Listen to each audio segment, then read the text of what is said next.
My name is Stanley Omeike. I'm a research fellow at Case Western Reserve University.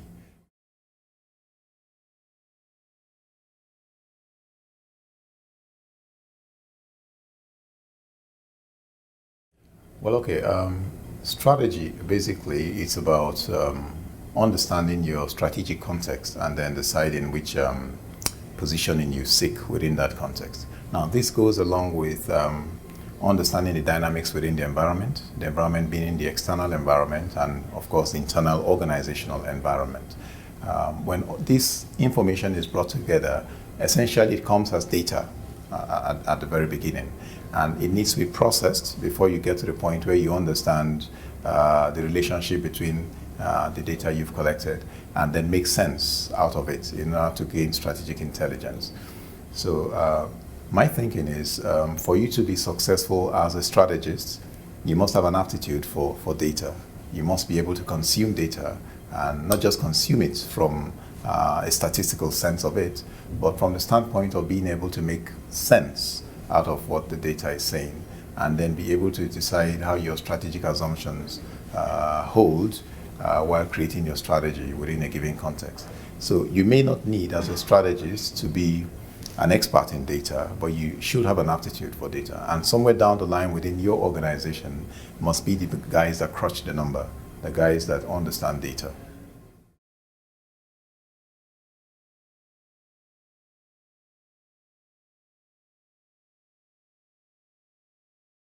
Well, strategy basically is a discontinuous process, really. There is no such thing as a continuous strategy, because your strategic assumptions are bound to shift with the volatility of the environment.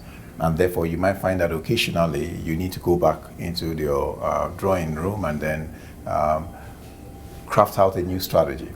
But in crafting out new strategies, particularly for future aspirations, as an organization and as an individual strategist, you must be able to learn from the success or failure of previous strategies you've implemented. And therefore, I think that the learning curve around being very effective with strategy, planning and execution is a continuous one. Even though the strategy itself might be discontinuous, learning can be transferred from one strategy to another as individuals or organizations push the bar towards future strategic intents.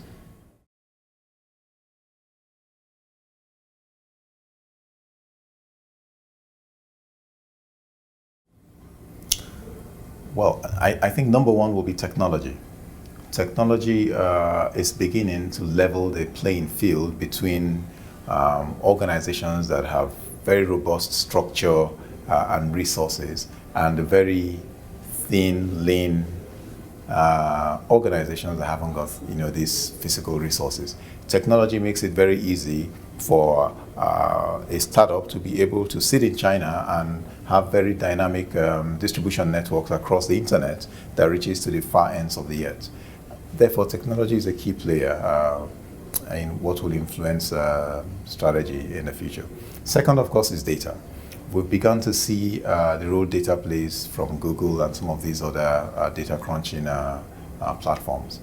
My sense is that in the future, data will be pervasively available, and therefore will also influence the dynamics around the intelligence required to be able to craft and execute strategy. So for me, two things: technology, data.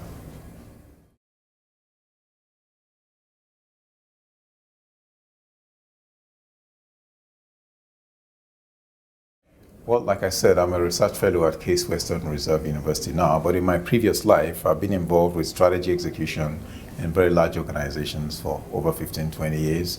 And my understanding of what happened during that period is, with each cycle or iteration of implementing strategy, we understood the customer or the consumer better because of the lessons learned in executing the strategy.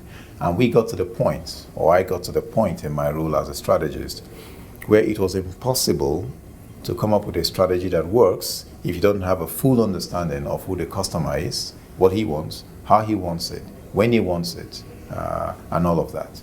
So basically, understanding the customer for me is key. And even now in my role as a research fellow, I do have some type of customers, basically people I work with to do my research, organizations, and understanding them is critical. to driving that strategy.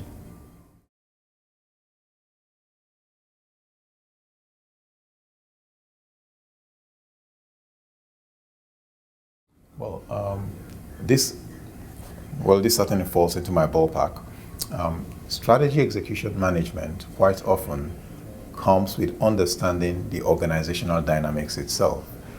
You cannot separate the strategic planning process, the strategy, and the execution process from the type of organization you have in your hands. And then you have factors like the leadership, the level of engagement of the entire organization with the execution process, the ability of management or the leadership of the organization to retain focus. Now, typically, executives will try to retain focus using incentives, reward systems, and performance measurement and reporting mechanisms. I think it should go beyond that.